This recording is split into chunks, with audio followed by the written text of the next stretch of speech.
Hi, I'm Peter Rowlett. And I'm Katie Steckles. And Peter, what's today's mathematical object? Well, today is one of these episodes where I've stolen a toy from my son. Or, more correctly, I've taken a toy that he broke and kept it, rather than throwing it away. So I have a robot caterpillar. Excellent. So this has a head, and it has a bunch of segments. It has 8 segments, and they all connect together by USB. And you can put the 8 segments in whatever order. And then each of the segments on the caterpillar, on its back essentially, give different instructions, which are either to move forwards, to move left, to move right, or to play some music. Right. And the order in which you put the caterpillar together tells it what to do in what sequence. As far as I'm aware, that's all the things that robots can do, right? That's well, entire. And then you press the big button and off it goes. And there's a whole thing where you're given a target pad that you put on the floor across the room, and you have to try and get the robot to hit the target pad and things like this, or you can just have it dance around the room and play music at you and things like this. And my son's favourite thing is it has these antennae on the front, and when the antenna hit an object, it just stops moving, so it doesn't just bang into things and break itself. And my son's favourite game was to pick it up by the antenna and throw it across the room. Which is why it now thinks it's permanently bumped into something, so it won't move. There's presumably something has come loose inside its head, and now it's defunct, so it just lives in my office. And anyway, so what's interesting about this is it came in a box, and this box said on it, 8 pieces, endless combinations. Yes. No. Yes, because that's definitely not how infinity works. So this is all very interesting. So this is an area of mathematics called combinatorics, which is a fancy way of saying counting. If we sort of build up, it's actually quite a hard counting problem. If you just want to rearrange some objects, so say I have 3 tiles containing the letters A, B, and C. If I want to rearrange those 3 tiles, well, there are three tiles that I could put in the first position, A, B, or C. Having chosen that, there are then 2 tiles left I could put in the second position, and having chosen that, there's only 1 tile left that I put in the third position. So there are 3 times 2 times 1 ways of arranging 3 objects, and that is a number we call 3 factorial. Yeah, and that generalises to any number. It's just the number times 1 less than that times 1 less than that, ... All the way down to 1. Yeah, absolutely. So that's that. And 0 factorial is 1 for complicated reasons. Yeah. That's good. So that is the number of ways of arranging n objects is n factorial. Straightforward. Fine. So a simple answer to this problem, if I had my caterpillar with 8 segments and all 8 segments were different, the number of ways of arranging that would just be 8 factorial. And 8 factorial is 40,320, which you'll notice is less than infinity. It's very much endful. Yes. It is a bit more complicated than that, though, because you can choose fewer than the 8 segments and put them together to make a smaller caterpillar. So just like 3 or 4 segments, still a valid caterpillar. So back to our 3 things. If I now have 3 balls with A, B, and C written on them in a bag, and I want to draw 2 of them out, in some ways that seems like it's the same as choosing ordering 3 things. You know, I choose the first one to pull out the bag, and there are 3 options. I choose the second one to pull out the bag, and there are 2 options, and I leave the third one in the bag, and there are 1 option for that. So there are 3 factorial, which is 6 ways of arranging those. However, drawing balls from a bag is the sort of situation where you probably don't care whether you're drawing A then B, or whether you're drawing B then A. At the end, you're just holding 2 balls, A and B. Yeah, whatever order the lottery numbers come out in, they then sort them into increasing number order. At the Precisely end. so. I'm just imagining a lottery in which it matters what order the balls come out. People would be furious. They're like, I've got 7 and 8, and like, nope, it's 8 and 7. Yep. Nope. Yes. So the way we deal with that is we say there are 3 factorial ways of arranging these objects at all, but the 2 that I've drawn out, there are 2 factorial ways of arranging those once they've come out, and we divide one by the other. Okay, and in general you can do, drawing k things from n, I guess. N things from R is what you often see. Yeah. Let's go with that. Absolutely. So in general, what you do is if you've got n objects and you're drawing R of them, you have n factorial ways of arranging them, and then you divide that through by r factorial, which is the number of ways of arranging the ones that you've drawn, and n minus r factorial, which is the number of ways of arranging the ones that are left in the bag. Because you don't care what order they're in either. Absolutely. Yep. And that is called the choose function. Okay, so I'm sort of imagining, because if I want, like, if I've got 10 things and I'm drawing out 3 of them, I kind of want 10 times 9 times 8. Yeah. Because that's the number of choices I have at each stage. Yep. But if I don't have a function for do a factorial but stop there, Yep. so I do 10 times 9 times 8, and then imagine I've done times 7 all the way down to times 1, but then divide by times 7 all the way down to times 1. Yes. And Which that, is the that n gives you minus r. it, but then you've also got to divide by, in that case, 3 factorial, which is the 3 that you've Yeah. drawn, that you're juggling and you don't care what order they're in. Yeah. Good. So if we do that for the caterpillars of length less than 8, the choose function, you say n choose r, right? So if I want to choose k segments from my 8 segments, I would do 8 choose k for that length. And then, because if I'm just choosing the objects, and I want to know, well, that tells me how many ways there are of choosing the objects, not caring about the order. But here I do care about the order because it's a set of instructions. So I multiply it by k factorial, and that gives me a number for each value of k from 1 up to 8. Yeah. Now, a handy little check is that if you put k equals 8, that reduces to 8 factorial again, which is what we said previously. Yeah. So that's good. So I do my 8 factorial over 8 minus k factorial, and I sum that between 1 and 8, and the answer comes out 109,600. Okay, which is So that's a good more upper than bound. 40,320. Because I'm taking into account all the smaller length Yes, caterpillars, yeah. right? But that's absolutely an upper bound. It's smaller than endless, Yeah. but it's bigger than it needs to be. The reason it's bigger than it needs to be is that the segments of the caterpillar are not all different. So That's quite important. left, forward, forward Yes. is the same as left, forward, forward. Yes, absolutely. Yeah. Yes. Right? So I've got 3 that tell it to move forward, 2 that tell it to turn left, 2 that tell it to turn right, and 1 that tells it to stop and play music. That's my set of 8 that came in the box. For the avoidance of doubt, some other things that you might consider. There are 8 positions. The head is always present, so I don't need to consider the head. I can use segments of length from 1 to 8, but not 0, because if I connect none of the segments and press the button, nothing happens. Yeah.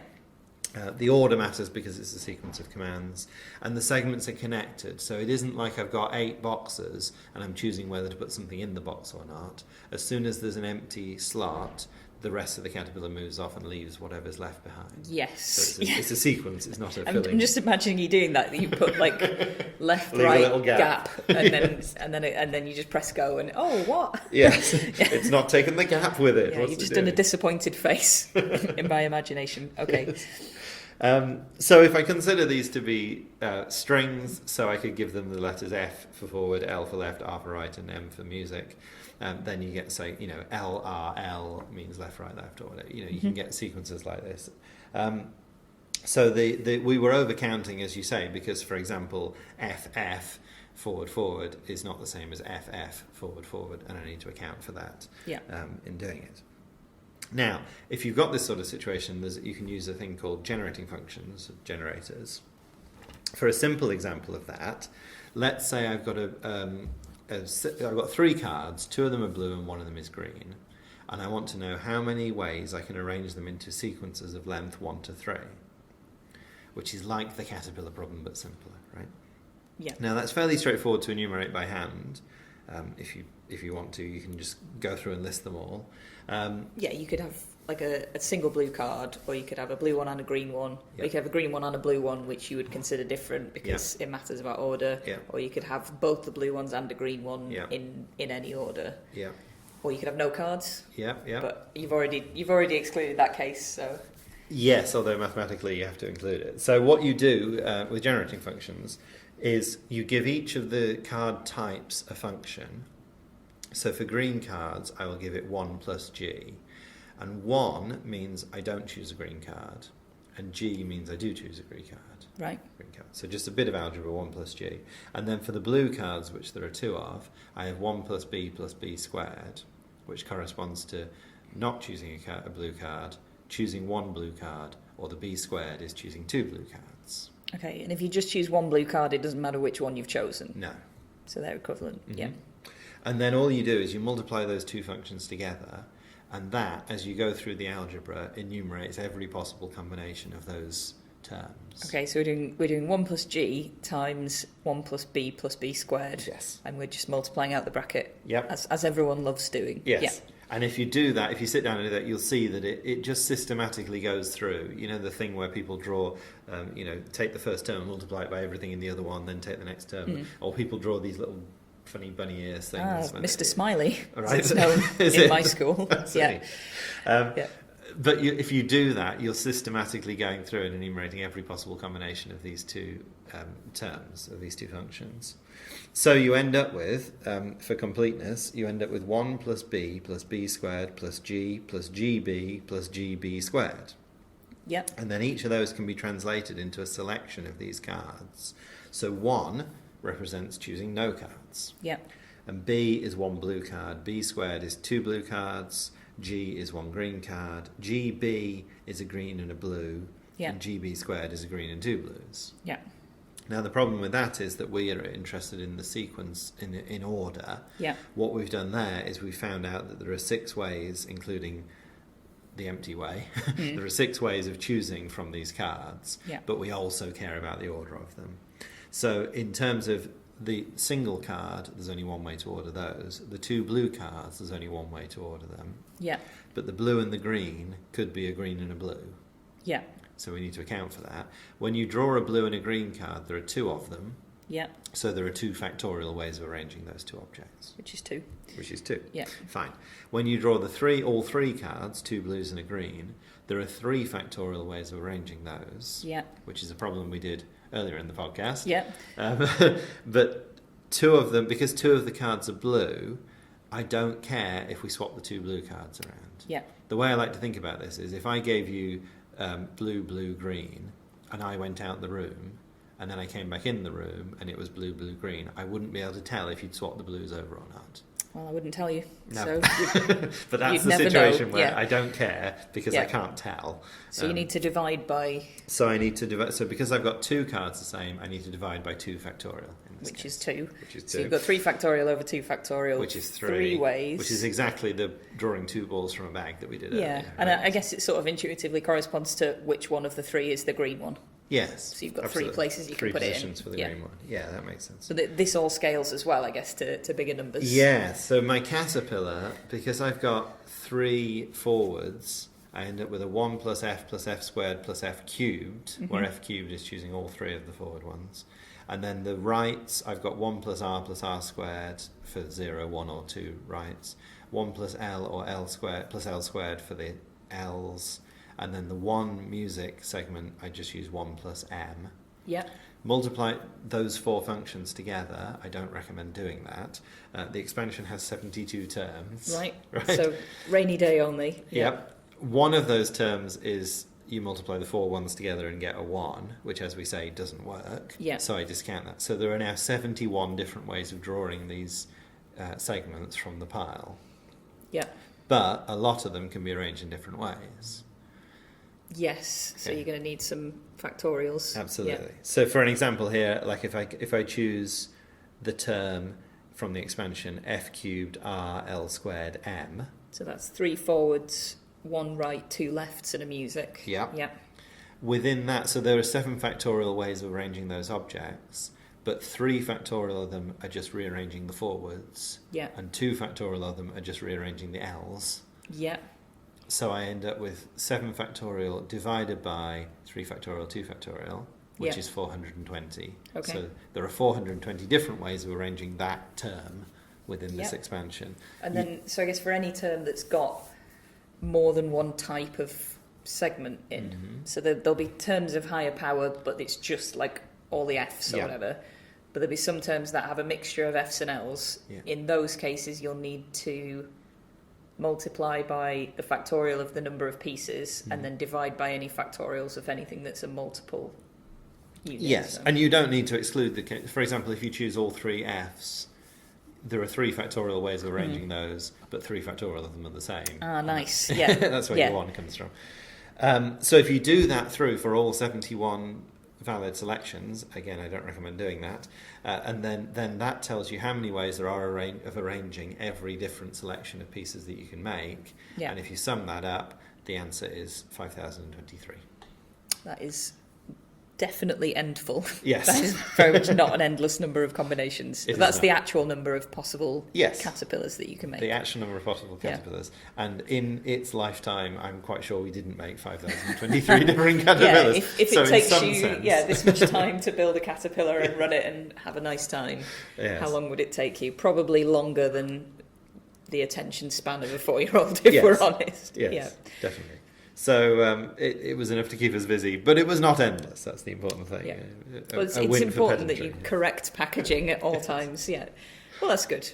That's good. And I guess this applies to any of these sort of, ludicrous claims that people make about the number of different ways you can have your breakfast or whatever. Yeah, definitely. Yeah.